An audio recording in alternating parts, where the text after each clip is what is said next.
पिता हमेशा ही अपनी संतान के सुख की कामना करते हैं, उनके भविष्य की चिंता करते रहते हैं। इसी कारणवश ही अपनी संतानों के भविष्य का मार्ग स्वयं निश्चित करने का प्रयत्न करते रहते हैं। जिस मार्ग पर पिता स्वयं चला है, जिस मार्ग के कंकड़ पत्थर को स्वयं देखा है, मार्ग की छाया, मार्ग की धूप को स्वयं जाना है, उसी मार्ग पर उसी का पुत्र भी चले, यही इच्छा रहती है हर पिता की। निसंदेह उत्तम भावना है ये।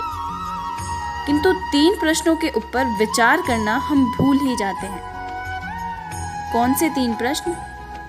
पहला, क्या समय के साथ प्रत्येक मार्ग बदल नहीं जाते?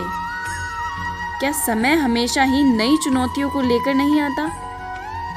तो फिर बीते हुए समय के अनुभव नई पीढ़ी को किस प्रकार लाभ दे सकते हैं?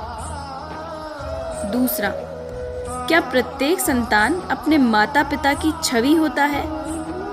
हाँ, संस्कार तो संतानों को अवश्य माता पिता देते हैं, किंतु भीतर की क्षमता तो स्वयं ईश्वर देते हैं। तो जिस मार्ग पर पिता को सफलता मिली है, तो विश्वास है कि उसी मार्ग पर उसकी संतान को भी सफलता और सुख प्राप्त होगा।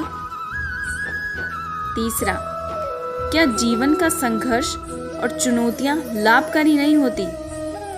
क्या प्रत्येक नया प्रश्न प्रत्येक नए उत्तर का द्वार नहीं खोलता?